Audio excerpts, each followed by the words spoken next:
É bom podermos contar com Deus que nos guarda. Amém? E nesta noite eu gostava de continuar a meditar convosco na Carta aos Hebreus, como temos vindo a fazer. Hoje iremos começar a estudar o capítulo 6. E, meus amados irmãos, se estão lembrados, no último dia, nós estivemos falando acerca do perigo da imaturidade espiritual. Se estão lembrados, uma das coisas que eu disse é que as crianças são muito bonitas. Mas uma criança com 50 anos é uma tristeza. Imaturidade é isto mesmo. Devendo já ser adultos, continuam sendo meninos. Hebreus fala a este respeito, temos muito que vos dizer, mas é difícil explicar-vos, porque não querem compreender. A pessoa mais difícil que você tem para ensinar é o que não quer aprender. Você pode explicar da melhor maneira que existe no mundo, mas a pessoa não quer entender. Ela nunca vai entender. Esses são, sem dúvidas, os mais complicados. Assuntos a explicar: a pessoa de Melquisedeque, o ministério terreno de Cristo, o sacerdócio eterno de Cristo, tudo coisas que o escritor ele levanta. E nós depois vimos uma escadinha em que, quando alguém se converte a Jesus, a primeira coisa que ele precisa é de aprender a confiar em Jesus. Mas não pode ficar só por aí. Depois ele precisa dar os primeiros passos e aprender a obedecer a Jesus. E depois ele precisa aprender a vontade de Deus. É verdade que inicialmente precisa de leite, um alimento diário, confiar em Jesus. E eu quero dizer-vos que nós precisamos de continuar a confiar em Jesus. Sempre. Amém? Mas depois vem algo mais. Os primeiros passos. O leite continua, mas nós precisamos saber qual é a vontade de Deus para o homem e obedecer verdadeiramente a essa vontade. E nós precisamos disto para o resto da nossa vida. E depois, por último, o sólido mantimento. Estamos a falar de um alimento variado, de tudo o que se pode comer e, sobretudo, um grande desejo de conhecer mais o plano de Deus para as nossas vidas. Amém? Olha, amado irmão, nós temos necessidade de saber com maior profundidade o que é que Deus quer para as nossas vidas.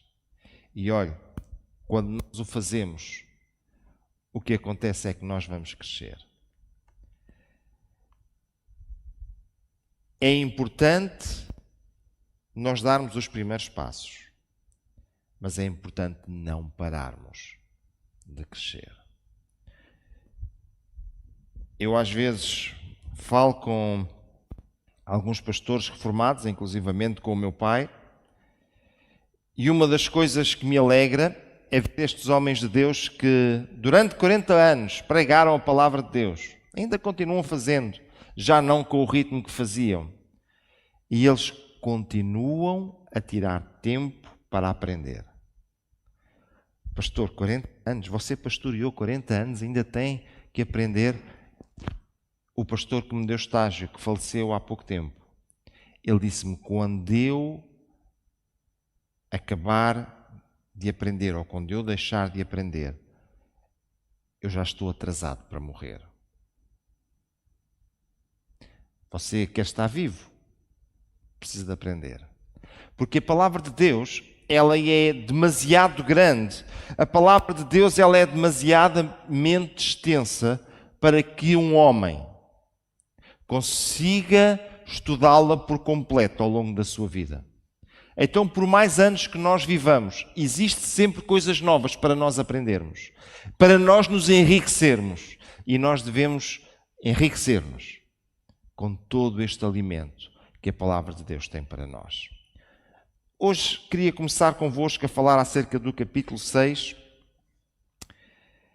E apesar de ficar centrado nos primeiros versos, no dia de hoje, eu queria ler os primeiros 12 versículos com os meus amados irmãos e irmãs. Para remirmos o tempo, e porque eu hoje tenho bastantes versos, eu irei projetá-los para que os irmãos possam mais rapidamente acompanhar. E diz a palavra do Senhor: por isso, deixando os rudimentos da doutrina de Cristo, prossigamos até à perfeição, não lançando de novo o fundamento do arrependimento de obras mortas e de fé em Deus, e da doutrina dos batismos, e da imposição das mãos, e da ressurreição dos mortos, e do juízo eterno. E isto faremos, se Deus o permitir, porque é impossível que os que já uma vez foram eliminados e provaram o dom celestial e se tornaram participantes do Espírito Santo e provaram a boa palavra de Deus e as virtudes do século futuro e recaíram, sejam outra vez renovados para arrependimento. Pois, assim quanto a eles, de novo crucificam o Filho de Deus e o expõem ao vitupério. Porque a terra que embebe a chuva que muitas vezes cai sobre ela e produz erva proveitosa para aqueles por quem é lavrada, recebe a bênção de Deus, mas a que produz espinhos e abrolhos é reprovada e perto está da maldição. O seu fim é ser queimada. Mas de vós, ó amados, esperamos coisas melhores e coisas que acompanham a salvação, ainda que assim falamos, porque Deus não é injusto para se esquecer da vossa obra e do trabalho, do amor que para com o seu nome mostrastes, enquanto servistes os santos e ainda servis. Mas desejamos que cada um de vós mostre o mesmo cuidado até ao fim, para a completa certeza da esperança, para que vos não façais negligentes, mas sejais imitadores dos que pela fé e paciência herdam as promessas.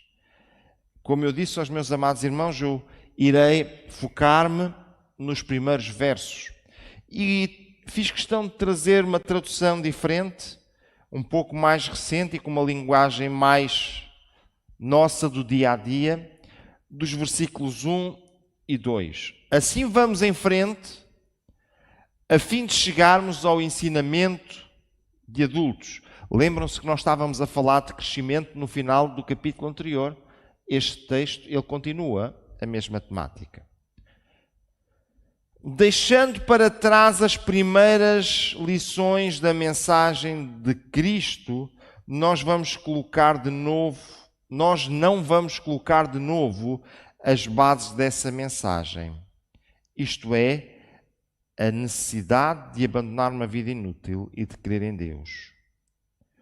O ensinamento a respeito dos batismos e da cerimónia de pôr as mãos sobre os cristãos e a ressurreição dos mortos e o julgamento eterno. Estávamos falando acerca dos rudimentos da doutrina de Cristo. Então, meus amados irmãos, estamos a falar de doutrinas elementares de Cristo. Todos os que se convertem necessitam de as aprender rapidamente e precisam de estar preparados para ajudar os que se convertem.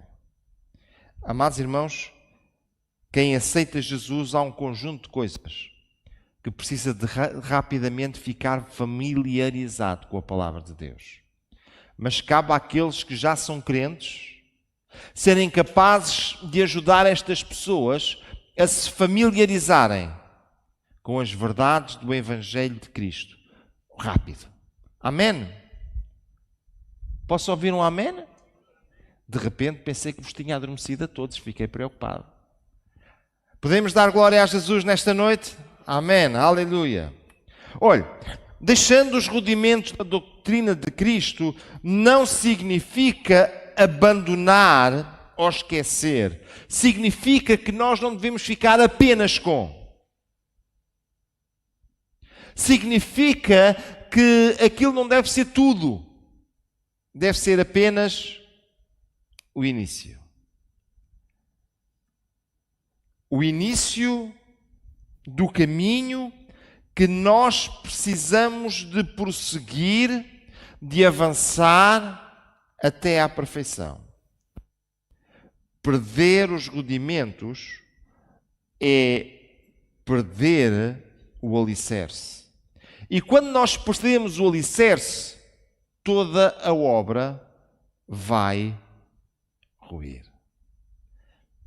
Meus amados irmãos e prezadas irmãs, se nós deixarmos de perceber porque é que somos salvos, porque é que Jesus ele fez uma obra em nós e fez de nós filhos de Deus, porque é que nós agora somos justos, porque é que fomos justificados, porque é que nós podemos orar e Deus ouve a nossa oração.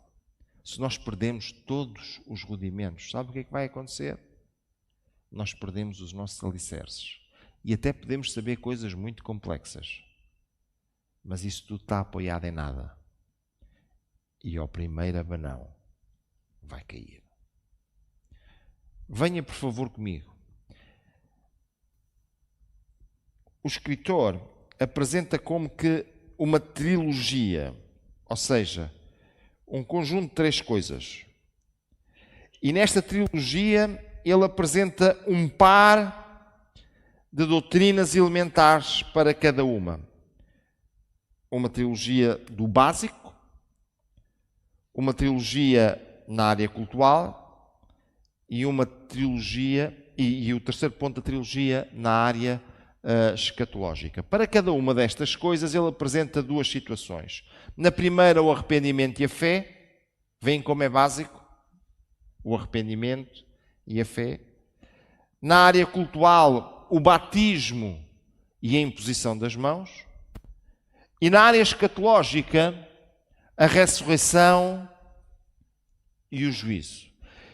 E como é normal, eu vou começar pelo princípio. E nesta noite não irei avançar mais do que falar um bocadinho acerca destas 3 áreas. Doutrinas básicas. Primeira coisa que nós temos é o arrependimento. Sabe o que é que Jesus disse? Marcos capítulo 1, versículo 15. O tempo é chegado, o reino de Deus está próximo, arrependei-vos e crede no Evangelho. Crer é a forma verbal da palavra ou do substantivo fé. Eu digo que tenho fé ou eu digo que eu creio. Então, arrependei-vos e tenham fé. Temos aqui as 2 coisas. E Jesus começa o seu ministério com esta mensagem. Meus amados irmãos, eu quero dizer que todo homem e mulher precisa exatamente de arrepender-se e de crer. Mas agora nós temos aqui o arrependimento de obras mortas. Deixem-me começar por pensar um bocadinho convosco neste conceito de morte. Obras mortas, o conceito de morte que aparece aqui. Morte nas epístolas aparece por vezes com o significado de alguma coisa que não funciona.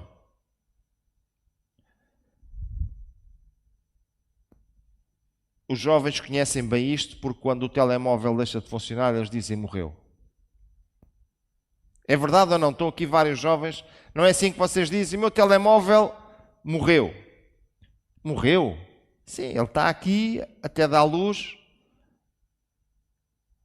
mas já não dá para ir ao Instagram, morreu.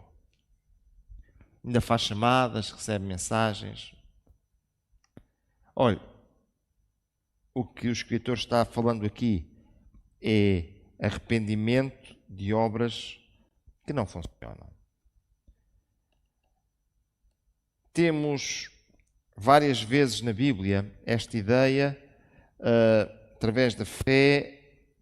Tiago diz assim também, a fé, se não tiver as obras, é morta, não funciona.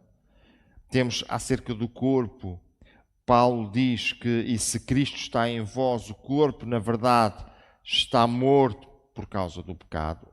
ou seja, não funciona por causa do pecado, mas o Espírito funciona, ou seja, mas o Espírito vive por causa da justiça. E também em relação aos homens, assim também vós considerai-vos como mortos para o pecado. Não funcionem para o pecado, mas funcionem para Deus, mas vivos para Deus, em Cristo Jesus. E, meus amados irmãos, é muito importante. Arrependimento por obras que não funcionam para efeitos da nossa justificação. Fomos considerados justos, somos justos por nós próprios? Não.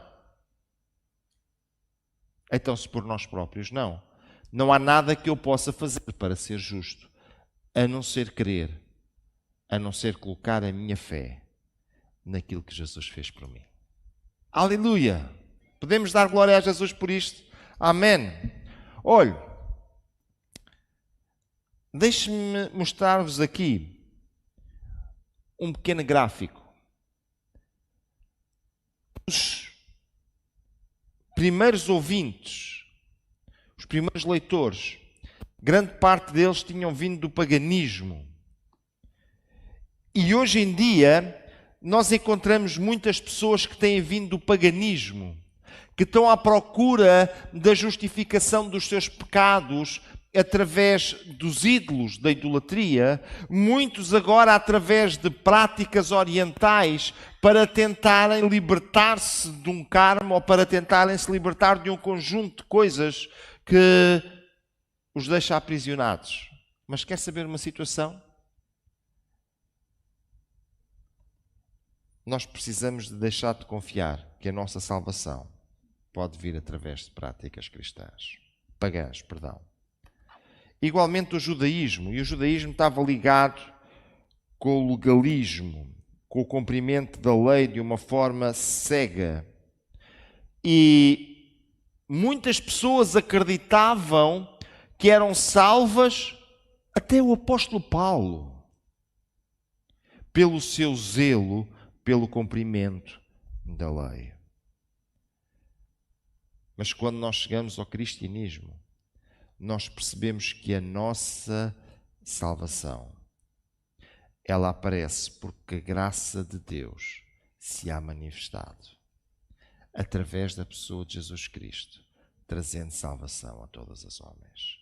Não por alguma coisa que eu tenha feito, não porque eu tenha sido melhor, não porque eu tenha descoberto algum segredo, mas porque quando eu confio em Jesus Cristo, quando eu verdadeiramente confio na pessoa de Jesus, a graça de Deus se manifesta. Podemos dar glória a Jesus por isto nesta tarde? Aleluia!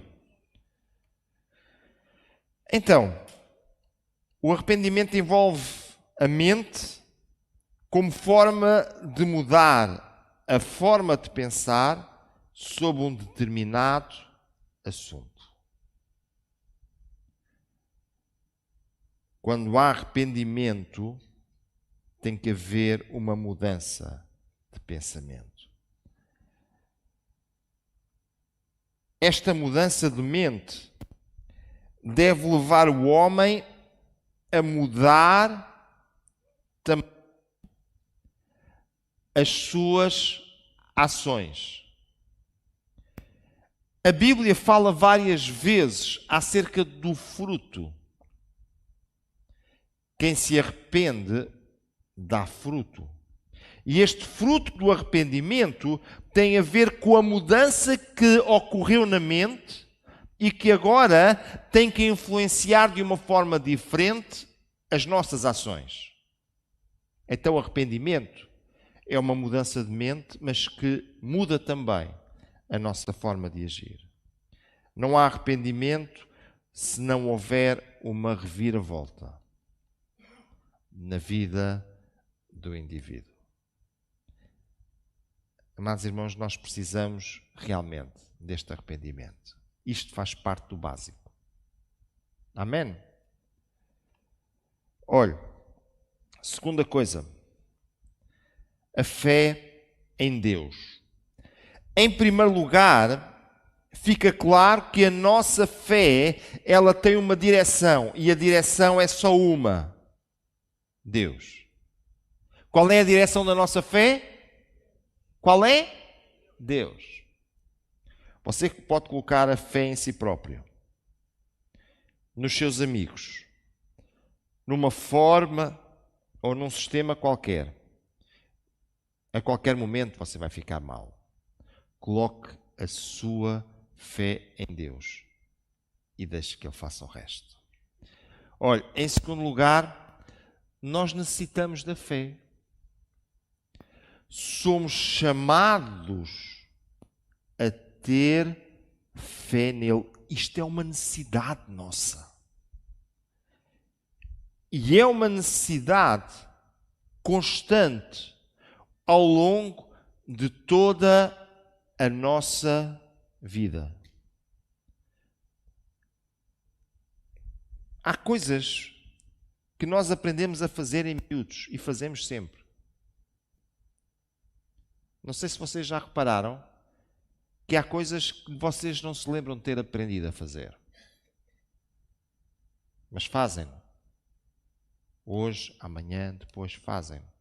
E até morrer vão fazê-lo. Vocês lembram-se da primeira vez que respiraram? Alguma vez o aprenderam a fazer? Os técnicos da área que expliquem quando foi. Que eu nem vou arriscar. Mas uma coisa eu sei. Quando eu deixar de respirar, morri. Aprendi a fazer isso. Aprendi a caminhar. Vocês aprenderam a caminhar, ainda se lembram? Prover a Deus que possa caminhar durante muito tempo. Nós precisamos sempre de caminhar. Mas sabe uma coisa? Volta e meia nós dizemos que tenho que me habituar a isto, tenho que me habituar àquilo. Este habituar, entenda-se, aprender. Tenho que aprender a andar aqui por cima das pedras, a andar no lodo. Tenho que aprender a andar com estes sapatos. Então as senhoras têm sempre a desculpa dos sapatos, não é? Nós não aprendemos isso em miúdos. Voltamos a falar do andar. Amados irmãos, a fé é assim. Nós confiamos em Jesus quando queremos, mas nós precisamos de confiar nele em cada dia. Que o Senhor nos abençoe. Aleluia. Bem, deixem-me passar agora para as doutrinas cultuais, porque o relógio está ali e ele não para. E eu gostava de falar convosco acerca dos batismos e da imposição das mãos. Lá em 6.2 de Hebreus diz da instrução a respeito de batismos, da imposição de mãos, da ressurreição dos mortos e do juízo eterno. Os primeiros dois, eles estão ligados com a parte das doutrinas cultuais. O batismo e a doutrina dos batismos, eu quero dizer que não é uma invenção. É uma ordem daquele que fundou a igreja, chamado Jesus Cristo. Ele disse: ide, ensinai todas as nações, batizando-as em nome do Pai e do Filho e do Espírito Santo. Então, o batismo é uma ordem de Jesus Cristo. A primitiva igreja praticava o batismo de uma forma recorrente, clara para todas as pessoas. Ouvindo eles isto, temos lá em Atos 2:37, compungiram-se em seu coração e perguntaram a Pedro e aos demais apóstolos: que faremos, varões e irmãos? Veja no verso 38. E disse-lhes Pedro: arrependei-vos, o tal básico, e cada um de vós seja batizado em nome de Jesus Cristo, para perdão dos pecados, e recebereis o dom do Espírito Santo. Arrependei-vos e cada um de vós seja batizado. Amados irmãos, nós precisamos de perceber que o batismo não é apenas um ritual bonito, uma cerimónia estética. O batismo é o cumprimento de uma ordem que Jesus Cristo nos deixou. E se nós queremos seguir a Jesus, se nós queremos caminhar com Jesus, nós devemos fazer o que Ele nos mandou. E o que é que Ele nos mandou? Ser batizados. Olhemos para o batismo para tentarmos perceber o que é que ele significa. Ele é uma identificação com Cristo. Deixe-me perguntar, com quem é que você se identifica? Somos cristãos, então identificamos-nos com quem? Com quem? Com Cristo. Então, se nos identificamos com Cristo, como é que isso é possível ser feito através do batismo? Pedia que viesseis comigo à Palavra de Deus novamente, à carta aos Romanos, porque o apóstolo Paulo, ele deixa-nos uma explicação bem clara para que nós possamos entender. Carta aos Romanos, capítulo 6, e do verso 4 até ao verso 6, e diz: de sorte que fomos sepultados. Jesus foi sepultado? Foi crucificado e depois foi sepultado. De sorte que fomos sepultados com Ele pelo batismo na morte. Para que, como Cristo foi ressuscitado de entre os mortos pela glória do Pai, assim andemos nós também em novidade de vida, porque se fomos plantados, a ideia do ser enterrado, ser sepultado, juntamente com Ele na semelhança da sua morte, também seremos na da sua ressurreição.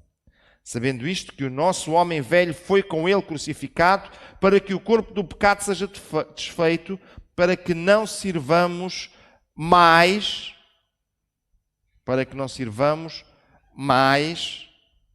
ao pecado. Quem é que é sepultado? Quem é que é sepultado? Precisamos de morrer para o pecado, ser sepultados e ressuscitados. O batismo é isto mesmo. Na carta aos Colossenses, o apóstolo Paulo volta a ir buscar a mesma comparação.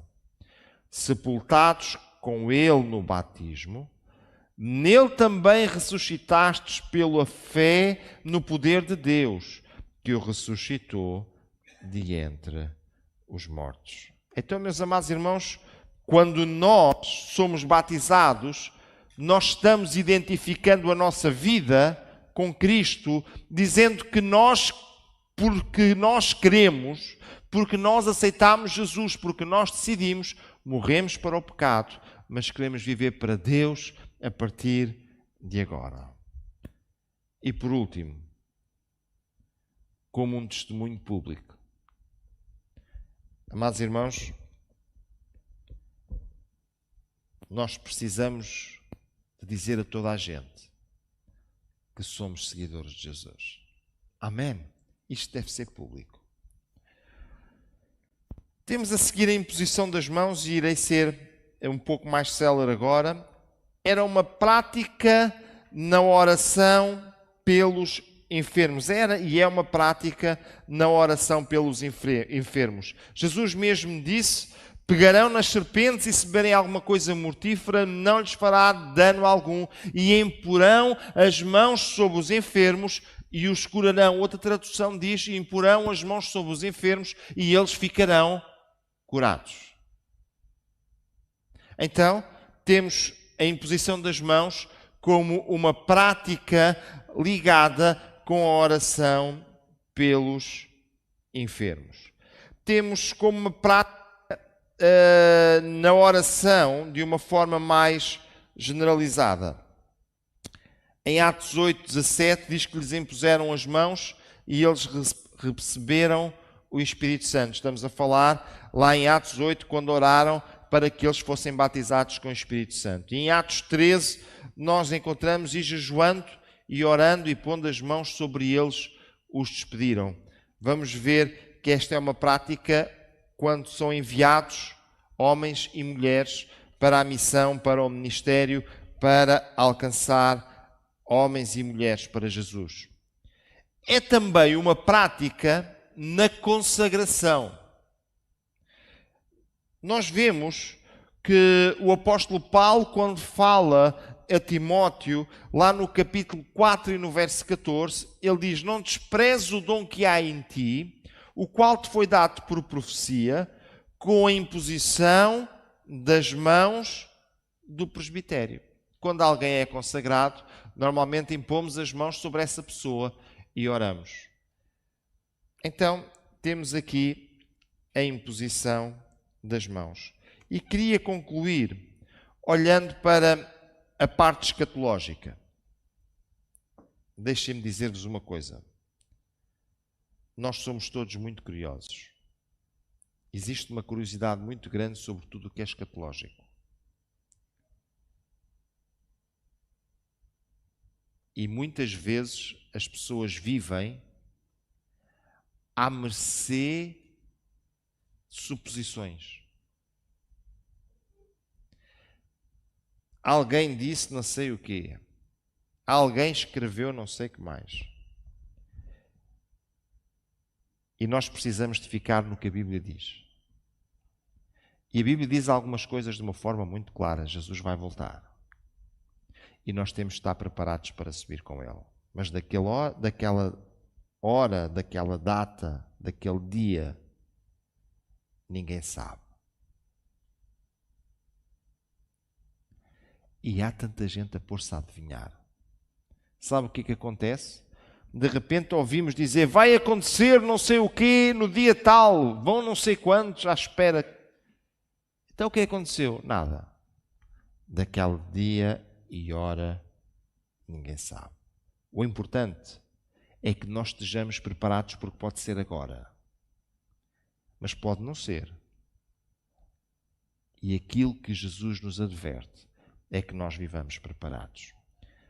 Mas neste texto específico, uma das coisas lógicas que fala é da ressurreição dos mortos.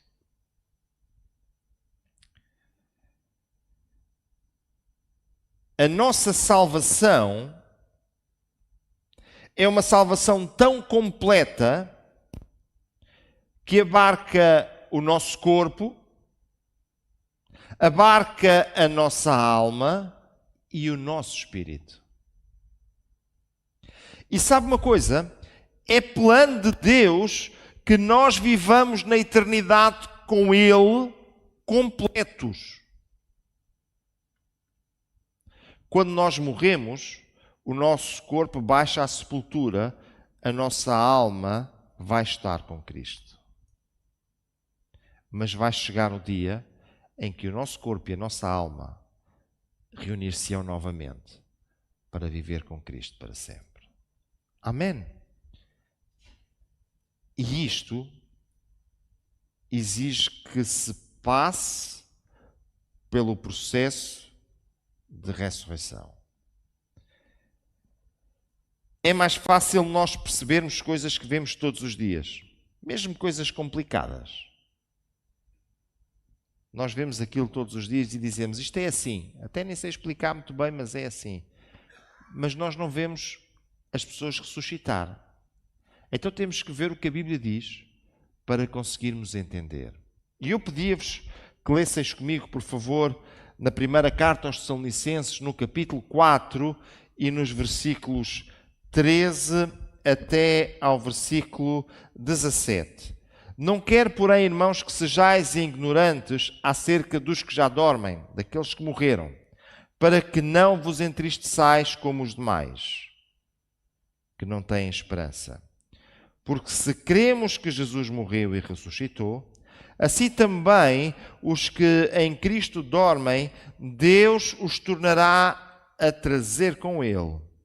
Dizemos-vos, pois, isto pela palavra do Senhor, que nós, os que formos vivos para a vinda do Senhor, não precederemos os que dormem, porque o mesmo Senhor descerá do céu com alarido, e com voz de arcanjo, e com trombeta de Deus, e os que morreram em Cristo ressuscitarão primeiro.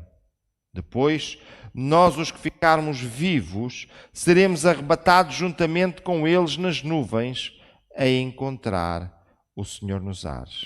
E assim estaremos sempre com o Senhor.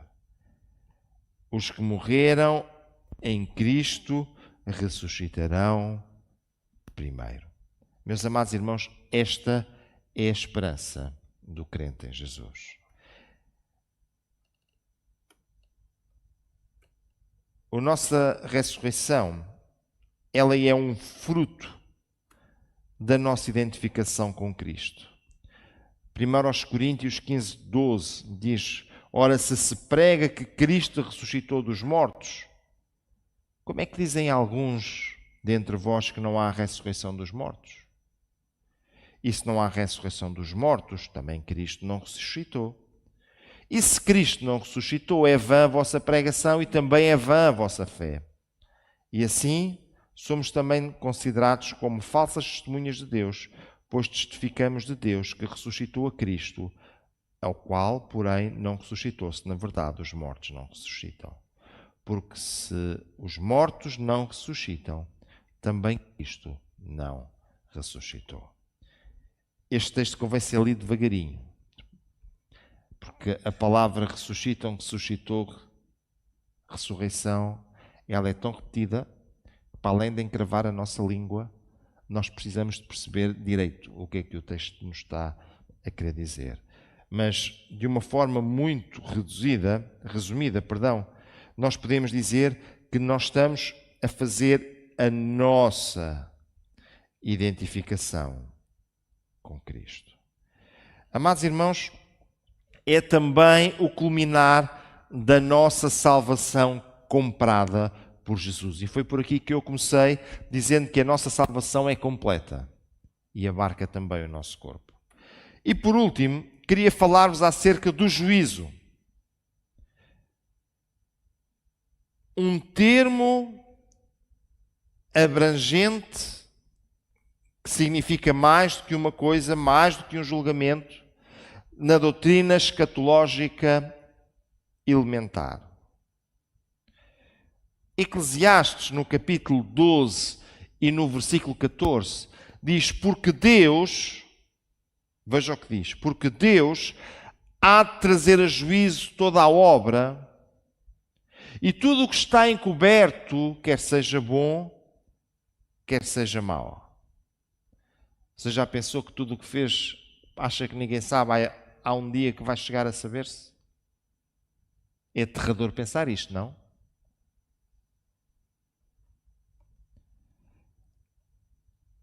Então pense no versículo seguinte, 2 Coríntios 5:10. Porque todos devemos comparecer ante o tribunal de Cristo para que cada um receba segundo o que tiver feito por meio do corpo, ou bem ou mal. Que o Senhor nos ajude e que nós estejamos preparados. Isto tem a ver com aquilo que nós fazemos. O juízo constante das nossas ações contrasta com o juízo de quem rejeita a Jesus. Veja o que é que a Bíblia diz. Quem crê nele não é condenado. Mas quem não crê já está condenado. Não crer em Jesus, não crer em Jesus, não colocar a nossa fé na pessoa de Jesus, é alinhar-nos no pelotão dos condenados. Porque quem nos liberta da condenação é Cristo. Quem crê nele não é condenado. E sabe qual é a condenação? A luz veio ao mundo, está falando de Jesus, e os homens amaram mais as trevas do que a luz, porque as suas obras eram más. Eu quero continuar a fazer as coisas à minha maneira, então eu não vou para a luz. Que o Senhor nos ajude e nos abençoe. E que nós possamos, em cada dia, colocar a nossa fé e a nossa confiança na pessoa bendita de Jesus. Que o Senhor abençoe os meus amados irmãos e irmãs. Nós vamos entoar